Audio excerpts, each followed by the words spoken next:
अल्हम्दुलिल्लाहि नहमदुहु व नस्तईनुहु व नस्तगफिरुहु व नु'मिनु बिही व नतवक्कलु अलैहि व नऊज़ु बिल्लाहि मिन शुरूरि अनफुसिना व मिन सय्यिआति अमालिना मन यहदिहिल्लाहु फला मुदिल्ल लहु व मन युद्लिलहु फला हादिय लहु व नशहदु अन ला इलाहा इल्लल्लाहु वहदहु ला शरीका लहु व नशहदु अन्ना सय्यिदना व मौलाना मुहम्मदन अब्दुहु व रसूलुहु अम्मा बाद फ़अऊज़ु बिल्लाहि मिनश शैतानिर रजीम बिस्मिल्लाहिर रहमानिर रहीम इन्नमल मुअ्मिनूना इख़्वा फ़अस्लिहू बैना अख़वैकुम वत्तक़ुल्लाहा लअल्लकुम तुरहमून। सदक़ल्लाहुल अज़ीम व बल्लग़ रसूलुहुन नबियुल अमीनुल करीम व नहनु अला वालिका लमिनश शाहिदीन वश्शाकिरीन वल्हम्दुलिल्लाहि रब्बिल आलमीन। आइए सबसे पहले हम और आप दोनों मिलकर एहतराम व अक़ीदत के भरपूर जज्बात के साथ आक़ाए नामदार कौनैन के मालिक व मुख्तार जनाबे मुहम्मदुर रसूलुल्लाह सल्लल्लाहु अलैहि वसल्लम की बारगाह नाज में दुरूद पाक का नजराना पेश करें। अल्लाहुम्मा सल्लि व सल्लिम व बारिक अला सय्यिदिना व मौलाना मुहम्मदिन मादिनिल जूद वल करम व अला आलिहि व सहबिहि व बारिक व सल्लिम सलातन व सलामन अलैका या रसूल अल्लाह सलातन व सलामन अलैका या हबीब अल्लाह। किस शाह ने रखे हैं कदम रूए जमी पर, किस शाह ने रखे हैं कदम रूए जमी पर, फिरदौस जमी पर है जमी अर्शे बरी पर, फिरदौस जमी पर है जमी अर्शे बरी पर, और तामंजिले सिदरा तो गए साथ नबी के, तामंजिले सिदरा तो गए साथ नबी के, फिर देखते ही रह गए जिब्रील वहीं पर, फिर देखते ही रह गए जिब्रील वहीं पर।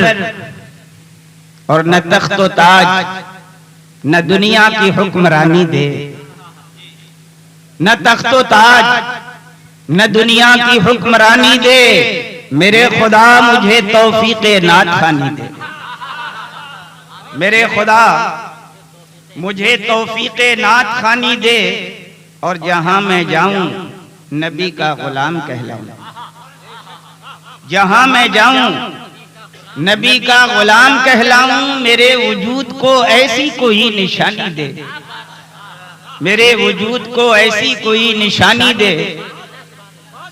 और गुफ्तगू सीरत पे उनकी रात भर होती रही,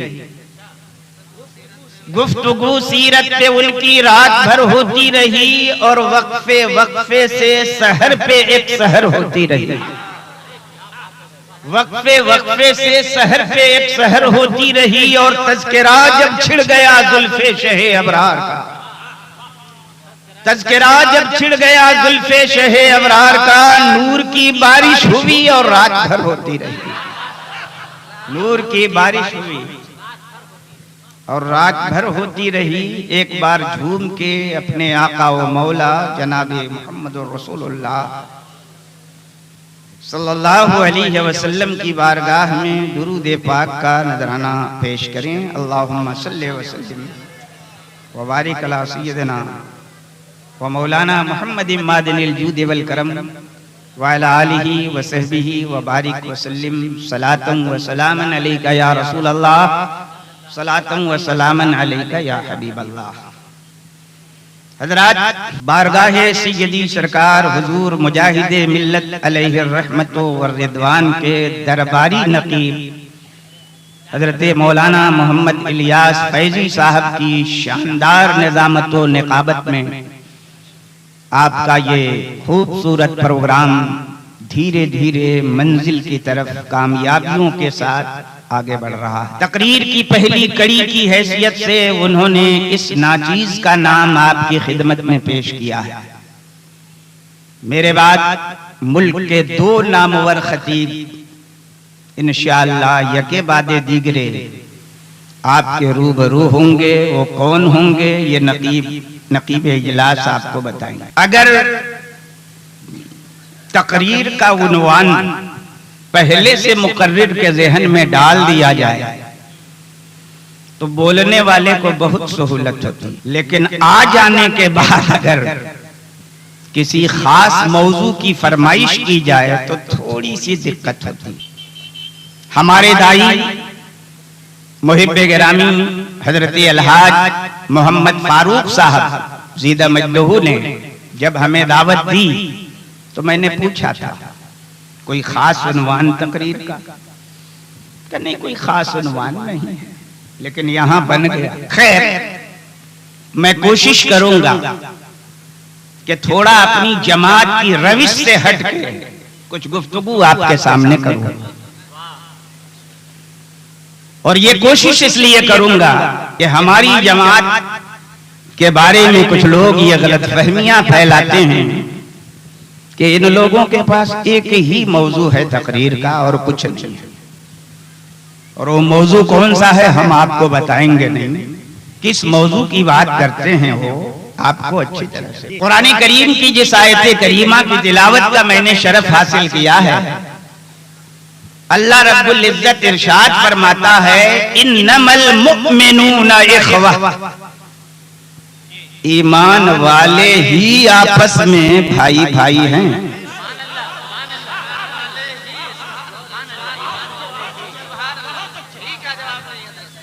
अगर स्टेज से इस तरह का हौसला मिलता रहा हमें तो हम इनके शुक्रगुजार होंगे, लेकिन अगर आपकी तरफ से ये हौसला मिलने लगेगा मुझको तो तकरीर ज्यादा जोरदार होगा। इसलिए कि हम इनको सुनाने नहीं आए हैं, ये सुनाने की चीज नहीं है, सुनाने की चीज आप हैं। उलमा से पढ़ा जाता, उनको पढ़ाया नहीं जाता, आम लोगों को पढ़ाया जाता। तो हौसला अफजाई ज्यादा आपकी तरफ से होनी चाहिए। तो कुरान ने क्या कहा? ईमान वाले ही आपस में भाई भाई हैं। ईमान वाला हिंदुस्तान का हो तो भाई, पाकिस्तान का हो तो भाई, अमेरिका का हो, चीन का हो, जापान का हो तो भाई, और बेईमान घर का हो तो भी भाई है कि नहीं है? कहा ईमान वाले ही आपस में भाई भाई हैं। और कैसे भाई हैं तवज्जो चाहूंगा। भाई भी दो तरह के होते हैं, एक ऐसे वैसे रिश्ते के भाई और एक सगे भाई। दो तरह के भाई होते हैं। कुरान कहता है ईमान वाले ही आपस में भाई भाई हैं।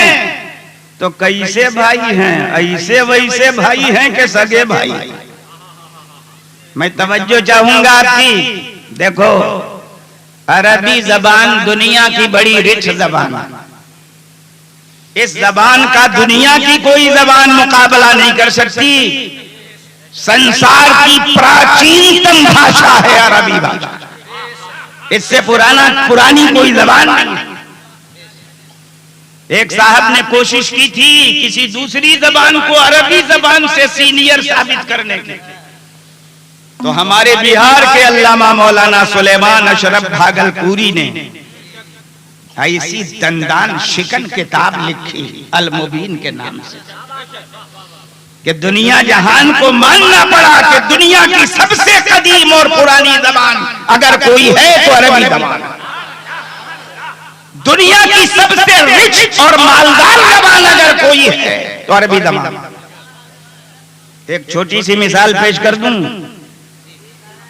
मैं पहले अर्ज कर चुका हूं और मौलाना इलियास फैजी साहब बता चुके हैं आपको, मैं जलसेगाह का आदमी ही नहीं हूं, मैं दरसगाह का आदमी हूं। पढ़ाना काम है मेरा, जलसेगाह में जाके भी यही काम करता हूं, है कि नहीं है? तो कुछ देर पढ़ना पड़ेगा आपको। मैं अर्ज करना चाहूंगा, हिंदी आप लोग नहीं जानते, उड़ीसा है भाई, तो हम हिंदी में क्या समझाएं, लेकिन अंग्रेजी तो हर जगह बोली जाती है, पढ़ी जाती है। अरबी अंग्रेजी जबान में एक लफ्ज है ब्रदर। लड़कों से पूछिए कि इसका प्लूरल नंबर क्या आएगा, जमा क्या आएगा। ब्रदर तो वाहिद है, एक भाई। इसका प्लूरल नंबर या बहुवचन या जमा क्या आएगा? तो लड़का तुरंत बढ़ा दे बोलेगा एस जोड़ दीजिए, बहुवचन बन जाए।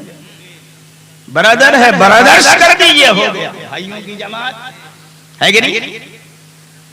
लेकिन अब पूछिए अंग्रेजी जबान वाले से कि इसकी कोई दूसरी जमा भी आएगी कि नहीं? एक के जमा आती है अंग्रेजी जबान में, दो जमा नहीं आएगी। बस ब्रदर है एस लगा दो, ब्रदर्स हो गया, एक जमा काफी है, दूसरी जमा नहीं आती। लेकिन आओ अरबी जबान की बारगाह, उसी ब्रदर की जगह अरबी जबान में अख है, उसका माना भाई। अरबी वाले से पूछो कि इसकी जमा क्या आती है? कहते नंबर 1 इखवा। का दूसरी जमा भी कोई आती? कहा दूसरी जमा भी आती है, दूसरी जमा है इखवान। ये अंग्रेजी की तरह तंग दामन वाली जबान नहीं है, अरबी है, अरबी जिसमें खुदा का कलाम है। दूसरी जबान में जिस लफ्ज की एक जमा आती है, अरबी जबान में 2 भी आती है, उससे ज्यादा भी आती है। तो अख की 2 जमा है, एक इखवा और एक इखवान। लेकिन जाहिर है बनाने वाला जब 2 लफ्ज बनाता है तो भले सिनोनिमस हो, एक माना रखने वाला, लेकिन दोनों में कोई ना कोई डिफरेंट और अंतर जरूर हो, है कि नहीं? अख माना भाई, उसकी एक जमा इखवान, दूसरी जमा इखवा। क्या फर्क है इखवान और इखवा में? तो अरबी जबान वाला बताएगा कि अगर भाइयों की ऐसी वैसी जमात हो, ऐसे वैसे भाइयों की जमात हो, तो अरबी में उसको इखवान कहते हैं। लेकिन अगर जमात सगे भाइयों की हो तो अरबी में उसे इखवा कहते हैं।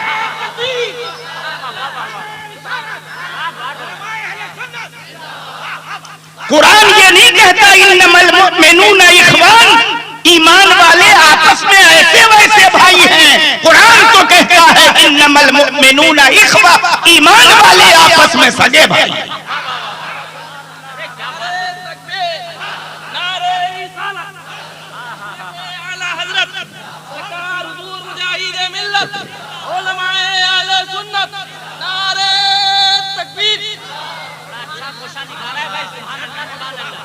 का ईमान वाले आपस में सगे भाई हैं। इस्लाम ने अब कुछ उलमा के लिए, कुछ अवाम के लिए मिक्सचर तकरीर होगी ना, मजमे में 5 आदमी भी अगर कोई बात समझ ले तो मेरी मेहनत वसूल।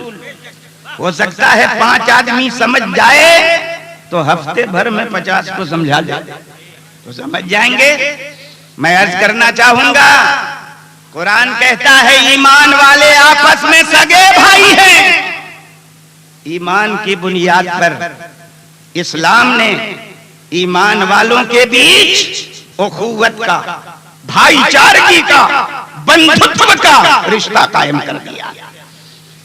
नस्ल की बुनियाद पर रिश्ता कायम नहीं किया, रंग की बुनियाद पर रिश्ता कायम नहीं किया, जोग्राफियाई हुदूद की बुनियाद पर रिश्ता कायम नहीं किया, राजनीतिक सीमाओं की बुनियाद पर रिश्ता कायम नहीं किया, ईमान की बुनियाद पर रिश्ता कायम किया।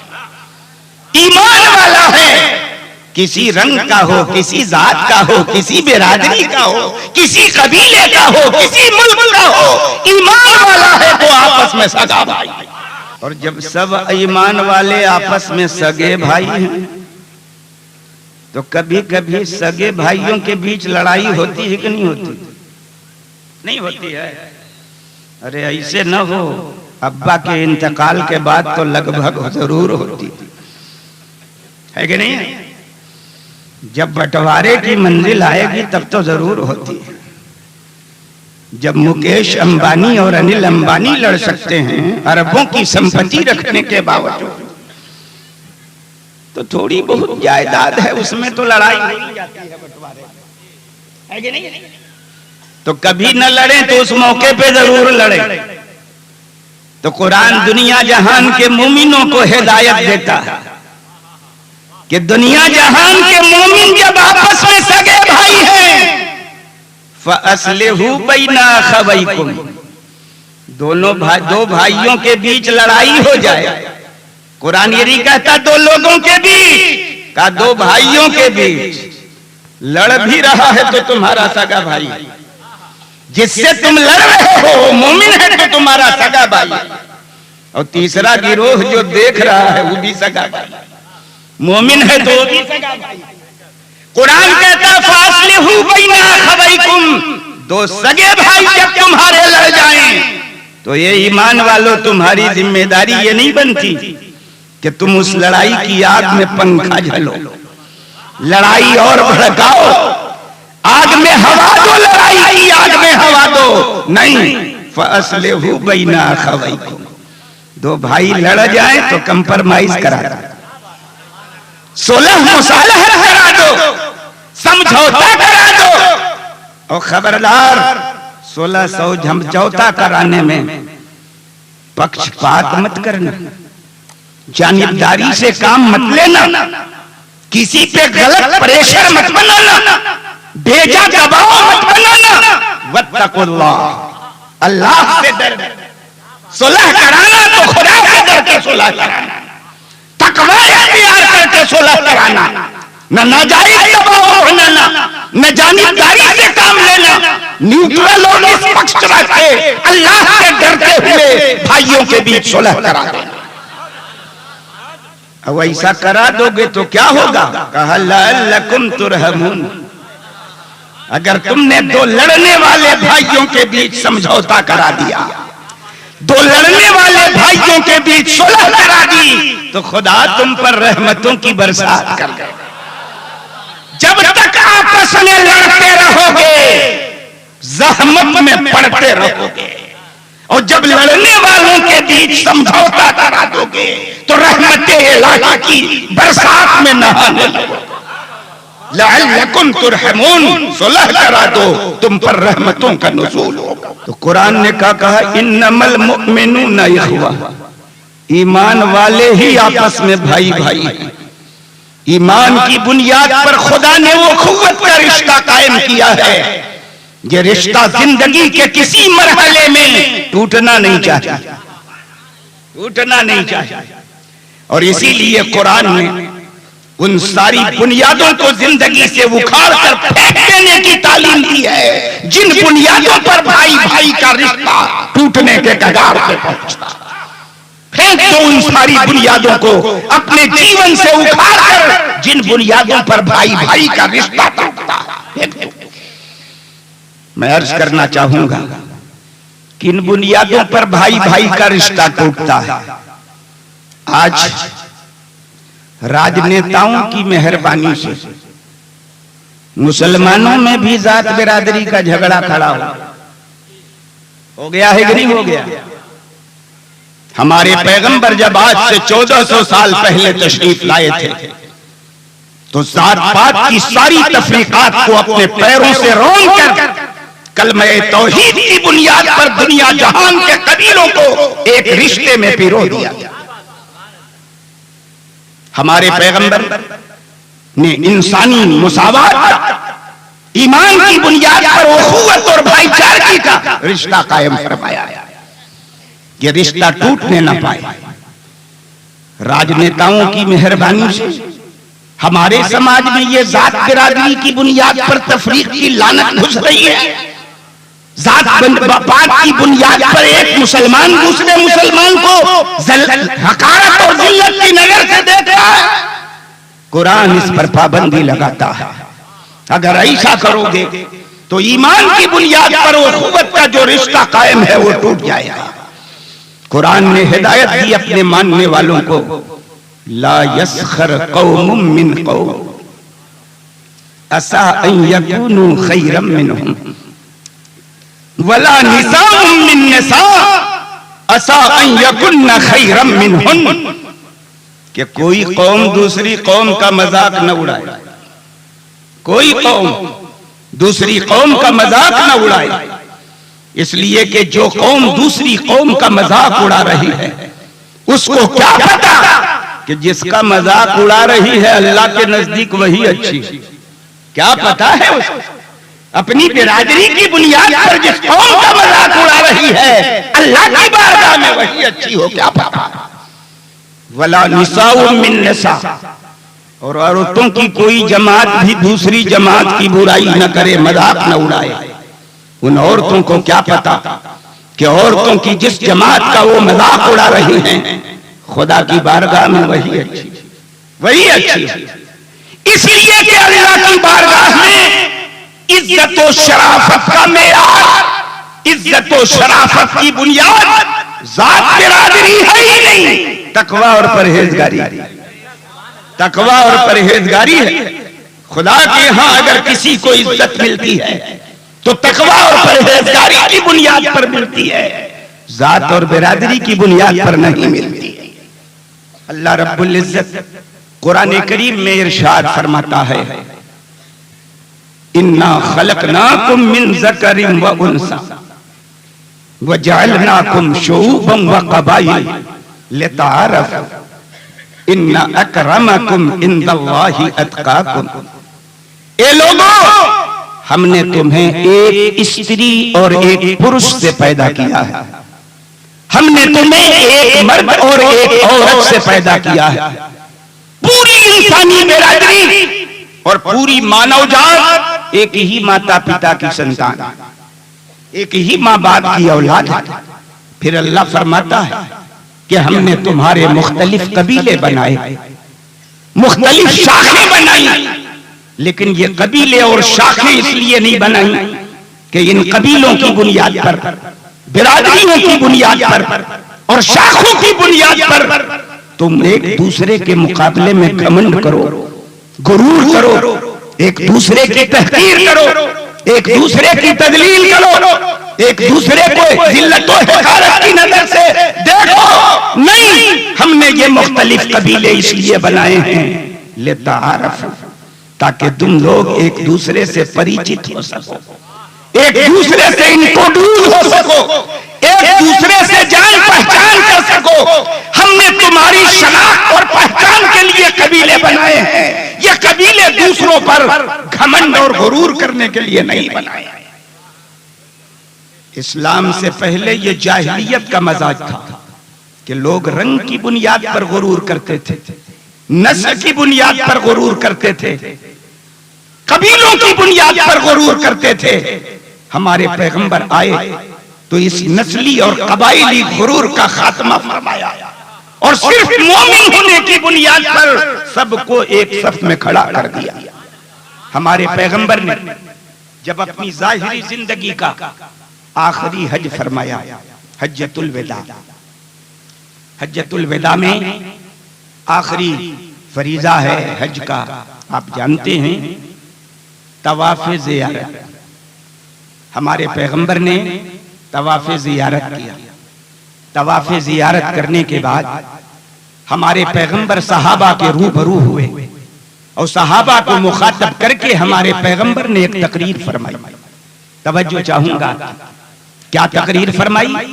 हमारे पैगंबर इरशाद फरमाते हैं, अल्हम्दुलिल्लाह अल्लज़ी अज़हब अन्कुम ऐबतल जाहिलिय्यह व तकब्बुरहा अय्युहन नास अन्नास रजुलान बार्रुन तक़ियुन करीमुन अलल्लाह शक़ियुन फाजिरुन हय्यिनुन अलल्लाह कुल्लुकुम मिन आदम व आदमु खुलिक़ मिन तुराब। हमारे पैगंबर ने तकरीर की सहाबा को मुखातब करके, ए मेरे सहाबा, सारी खूबियां उस अल्लाह के लिए जिसने तुम्हारे अंदर से जाहिलियत के ऐब का, जाहिलियत के गुरूर और घमंड का खात्मा फरमा दिया। सारी खूबियां उस अल्लाह के लिए। फिर पैगंबर फरमाते हैं, लोगों कान खोल कर सुन लो, तुमने अपनी अपनी बुनियादों पर इंसानों को चाहे जितने खाने में बांट लिया हो, मगर खुदा की बारगाह में पूरी इंसानी बिरादरी दो बिरादरी में बटी। बस कितनी बिरादरी हुआ आपकी, उससे बहस नहीं। अल्लाह की नजर में, अल्लाह की बारगाह में पूरी मानव जात, पूरी बनी नौए इंसान सिर्फ दो बिरादरी में बटी। वो कौन सी दो बिरादरी है? पैगंबर फरमाते हैं, बारुन तक़ियुन करीमुन अल्लाह। एक बिरादरी है नेकोकारों की, तकवा शेयारों की, फरमा बरदारों की, परहेजगारों की। बारुन तक़ियुन करीमुन अल्लाह, ऐसे लोगों की जो अल्लाह की बारगाह में इज्जत वाली, ये एक बिरादरी हुई। बारुन तकीयुन, फरमा बरदारों की, इताअत शेयारों की, परहेजगारों की, ऐसे लोगों की जिनकी खुदा की बारगाह में इज्जत है। और दूसरी बिरादरी शकीयुन फाजिरुन, दूसरी बिरादरी है गुनहगारों की, इसिया शेयारों की, बदअमलों बदकारों की, ऐसे लोगों की जिनकी खुदा की बारगाह में कोई इज्जत नहीं। एक बिरादरी इज्जतदारों की और दूसरी बिरादरी जलीलों और खारों की। एक बिरादरी नेकोकारों की, दूसरी बिरादरी बदकारों की। एक बिरादरी इताअत शेयारों की, दूसरी बिरादरी बदअमलों की। एक बिरादरी खुदा की बारगाह में इज्जत रखने वालों की, दूसरी बिरादरी खुदा की बारगाह में जलील लोगों की। यही दो बिरादरी है। फिर पैगंबर फरमाते हैं कुल्लुकुम मिन आदम, तुम सब हजरत आदम की औलाद। ये बिरादरी आ गई कहां? आगे बढ़ो, आगे बढ़ो, बढ़ते बढ़ते तुम्हें दो ही शख्सियतें नजर आएंगी, पूरी इंसानी बिरादरी के बाप सैयदना आदम की और पूरी इंसानी बिरादरी की मां सैयदा हव्वा की। तो पूरी इंसानी बिरादरी एक मां बाप की औलाद, ईमान की बुनियाद पर सब भाई भाई। खुदा के यहाँ फरमा बरदारों की इज्जत है, गुनहगारों को जिल्लत है। यही दो बिरादरी है कि नहीं? तो कुरान ने रोक लगाई, कोई कौम दूसरी कौम का मजाक न उड़ाए। उनको क्या पता जिसका मजाक उड़ा रही है खुदा की बारगाह में वही इज्जत वाली है। औरतों की कोई जमात दूसरी जमात है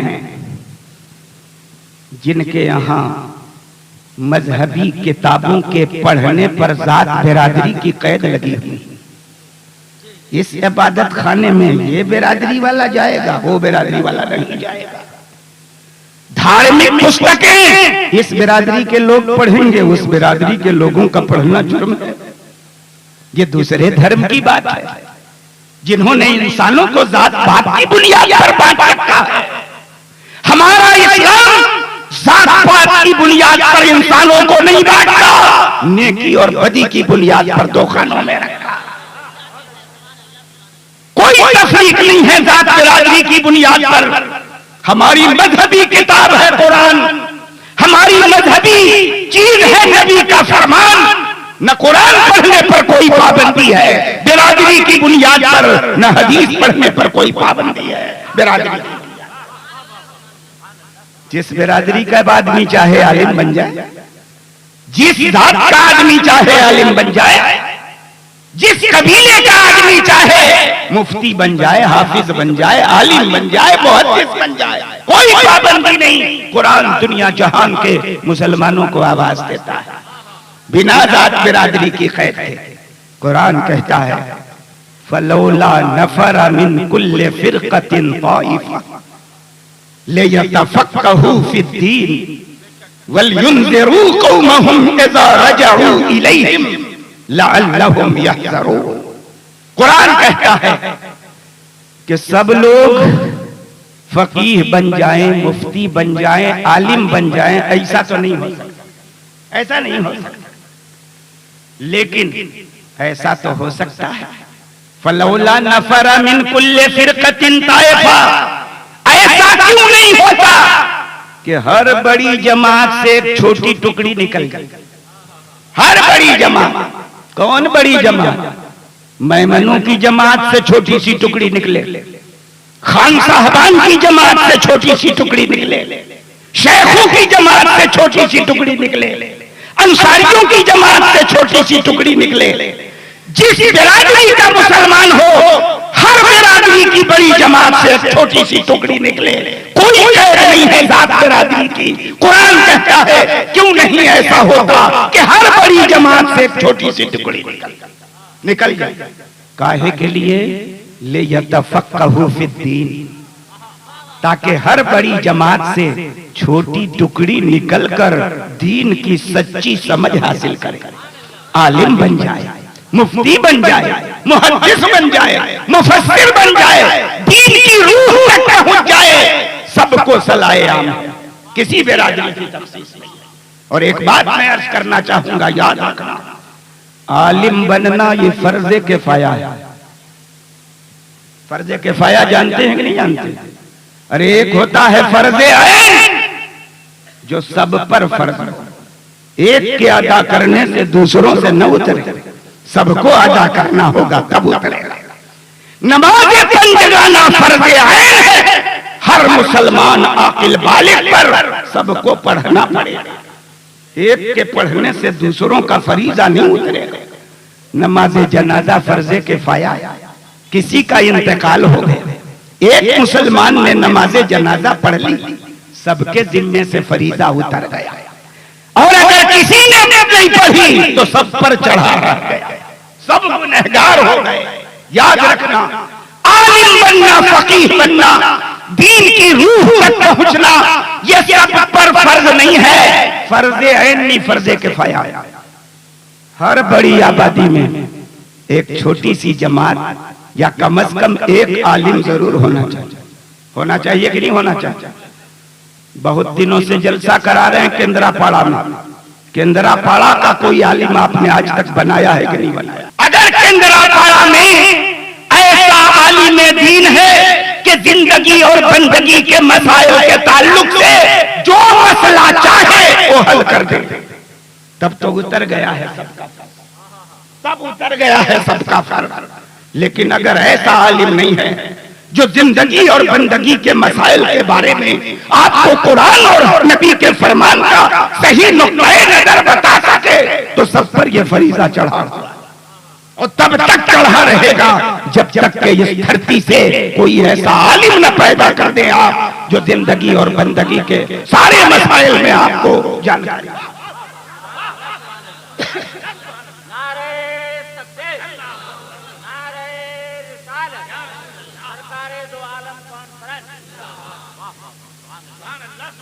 आलिम बनाने का ये मतलब नहीं होता है कि मदरसे में 8 साल पढ़ा दिया, पगड़ी लिपट गई, आलिम दीन।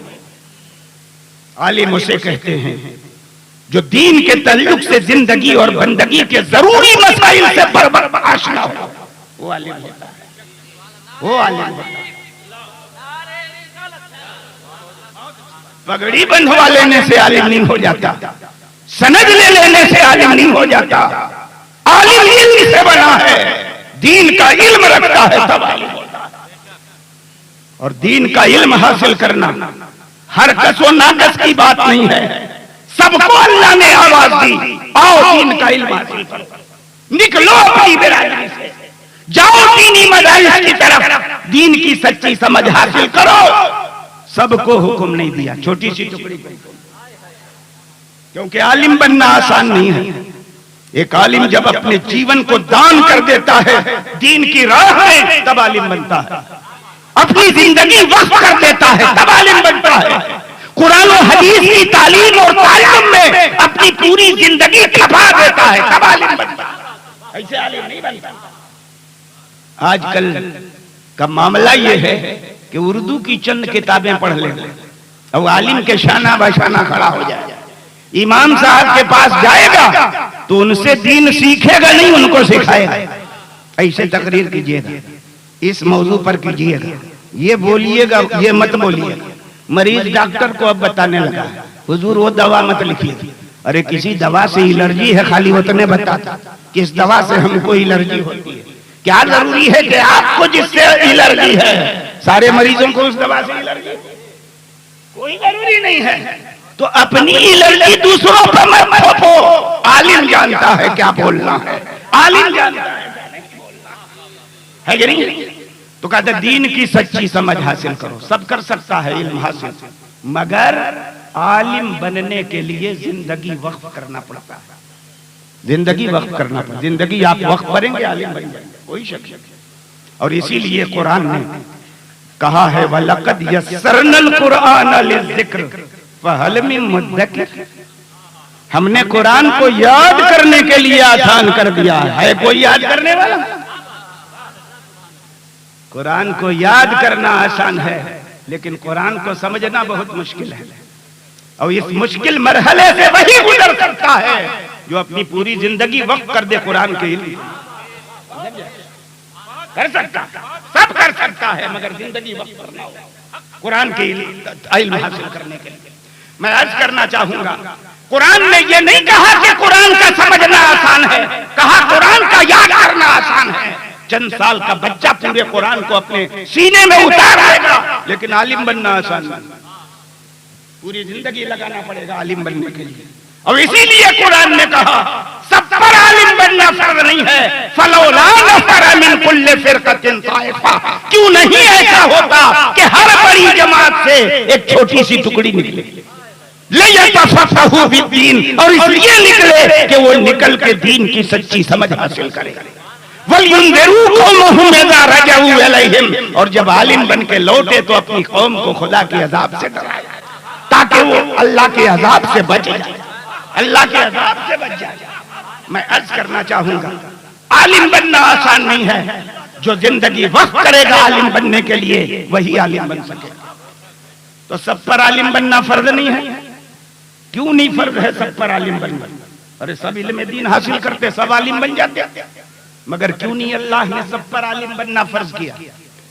इसलिए आलिम बनना सब पर फर्ज नहीं किया। मुफस्सिरीन की तफसीरें देखो तो पता चलेगा कि अल्लाह ने आलिम बनना सब पर फर्ज इसलिए नहीं किया कि अगर सब पर फर्ज कर देगा तो सब तो इसी में लगे रहेंगे, सब तो इसी लगे रहेंगे। लेकिन अगर कोई जालिम हमारे खिलाफ कानूनी लड़ाई लड़ेगा तो आलिम लीगल एडवाइजर का काम कहां से करेगा? लीगल एडवाइजर और कानूनी मुशीर के लिए वकील की जरूरत है। सब पर आलिम बनना फर्ज नहीं, कुछ वकील भी बनो। इसीलिए अल्लाह ने सब पर फर्ज नहीं करार दिया आलिम बनना, वकील भी बनो। फसादात होते हैं हिंदुस्तान की धरती पर, आप सबसे ज्यादा जख्मी होते हो, आपको सबसे ज्यादा जरूरत पड़ती है इलाज की। अगर इस्लामी मुआशरे में डॉक्टर्स नहीं होंगे तो ऐसे इमरजेंसी और हंगामी हालात में आपका सही इलाज कौन करेगा? सब पर आलिम बनना फर्ज इसीलिए नहीं है कि कुछ लोगों को डॉक्टर बना दो, बनाओ डॉक्टर, और सब पर आलिम बनना फर्ज नहीं है। दुनिया को तकनीक की जरूरत है, सनती इनकलाब का ये जमाना है, दुनिया को इंजीनियर्स की जरूरत है। अगर समाज में इंजीनियर नहीं होंगे तो समाज का ढांचा बिगड़ जाएगा। सब पर आलिम बनना फर्ज नहीं है, और इसीलिए नहीं फर्ज है कि कुछ बच्चों को इंजीनियरिंग लाइन डाल दो। मुफस्सिरीन ने फरमाया अगर सब पर आलिम बनना फर्ज करार दे दिया जाए तो जिंदगी का निजाम दरहम बरहम हो जाएगा। सब पर आलिम बनना फर्ज नहीं है। आलिम कुछ लोग बने, बाकी इंजीनियर बने, बाकी डॉक्टर बने, बाकी वकील बने, बाकी जिंदगी के सारे शोबों से ताल्लुक से तालीम हासिल करें। आलिम अपना काम करे, इंजीनियर अपना काम करे, डॉक्टर अपना काम करे, वकील अपना काम करे, कोई एक दूसरे के काम में दखल न करे। है कि नहीं है कि नहीं है? मगर यही टांग फंसाने वाला रिवाज हमारे समाज में।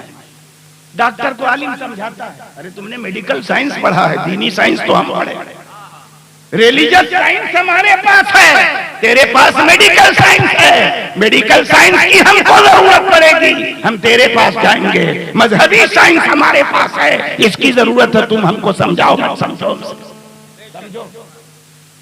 इंजीनियर को आलिम को समझाने की जरूरत नहीं है।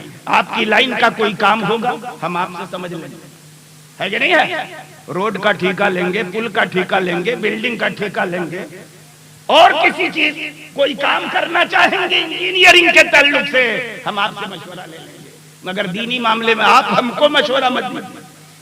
दीनी मामला में आप मुझसे मशवरा लीजिए, भले आप MBBS बीटेक किए हुए, बहुत बड़े एडवोकेट हैं, हिंदुस्तानी कानून के जानकार हैं, मगर इस्लामी कानून के हम जानकार हैं। IPC की धारा हम आपसे पूछेंगे, लेकिन मजहबी कानून की धारा आप हमसे पूछिए, इसमें टांग मत लड़ाइए।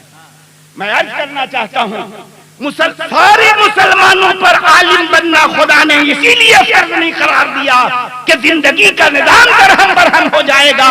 जिंदगी को निजाम चलाने के लिए खाली आलिम बनना काफी नहीं है। जिंदगी की जितनी जरूरियात हैं, जीवन की जितनी आवश्यकताएं हैं, सब चीज के ताल्लुक से मुसलमानों को इल्म हासिल करना जरूरी है कि नहीं है?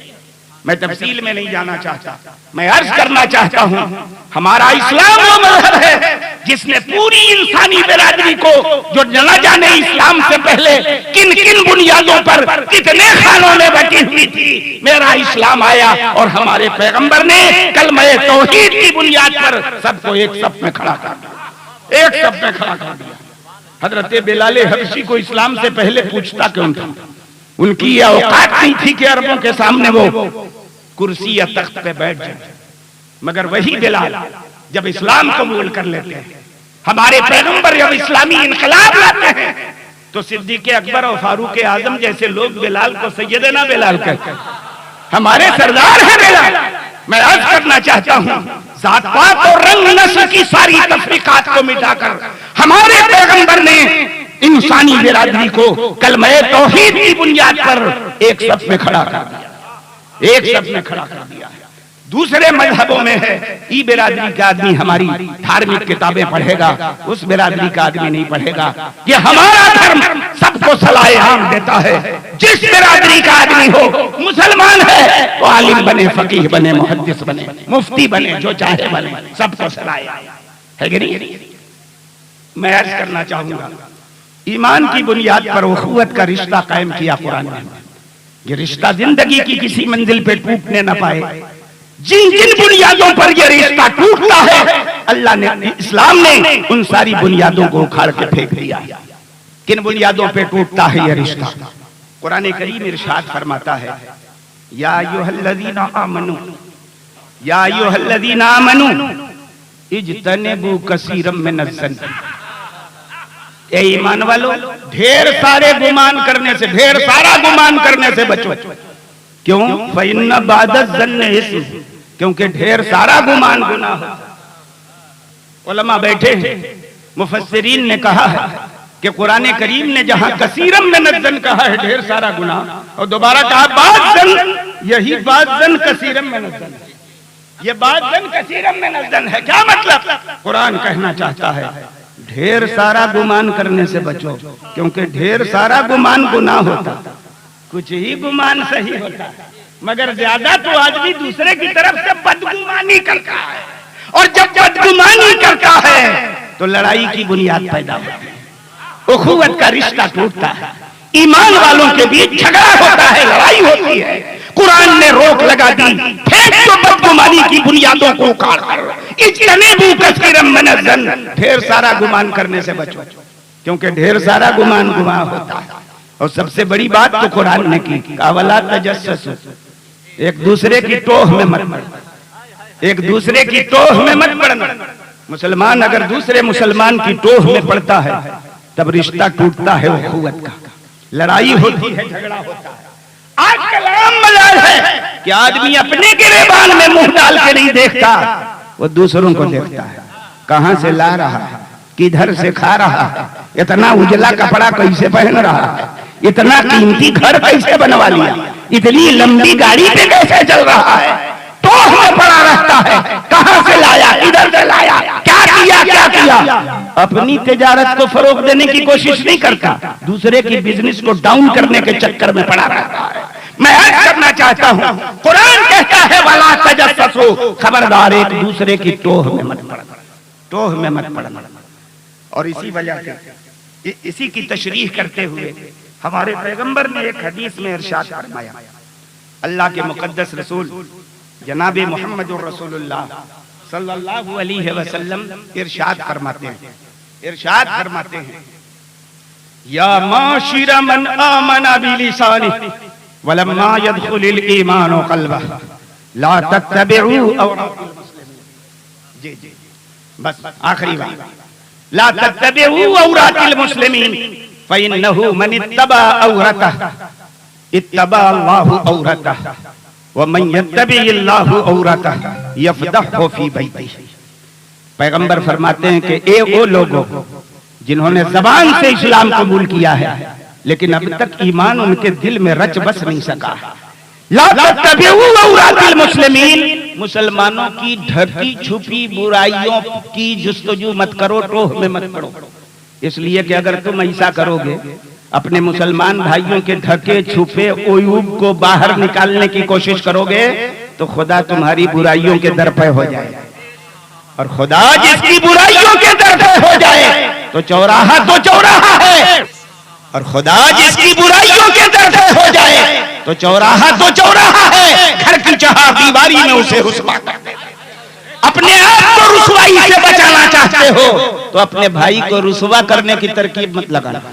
अपने आप को रुसवाई से बचाना चाहते हो तो अपने भाई को जलील करने की कोशिश मत करना। मुसलमान एक दूसरे के टोह में नहीं पड़ता है, अपने वो यूं के टोह में पड़ता है ताकि उसकी इस्लाह करे। अगर मुसलमानों की टोह में पड़ता भी है तो बुराइयों की नहीं, अच्छाइयों की टोह में पड़ता है। मुसलमान की शान क्या? बुराइयों की जुस्तजू ना करे। किसकी जुस्तजू करे? अच्छाइयों की जुस्तजू करे। तो अब सिलसिला कुछ खत्म कर दिया जाए। हाँ ठीक है, 2 रोज का जलसा है तो खैर मेरी गुफ्तगू तो बहुत अधूरी रह गई, अभी बहुत सारी बातें थी, लेकिन अगर अल्लाह रब्बुल इज्जत ने आपको तौफीक अता फरमाई तो ये मेरी मुख्तसर ही सी गुफ्तगू आपके लिए बड़ी कारामद होगी। अल्लाह रब्बुल इज्जत हम तमाम मुसलमानों को तौफीक अता फरमाए कि ईमान की बुनियाद पर जो रिश्ता उसने कायम किया है मोमिनों के बीच, ये रिश्ता किसी कीमत पर टूटने ना पाए। हम कोई ऐसा काम न करें जिससे हमारा इत्तेहाद टूटे, जिससे हमारी वहदत पारा हो, बल्कि वही काम करें जिसकी बुनियाद पर इस रिश्ते में मजबूती पैदा हो। तूफाने नूह अश्क लाने से है चश्म फायदा, 2 बूंद भी बहुत है अगर कुछ असर करे। आमीन व आखिर दावाना अनिल हम्दुलिल्लाह।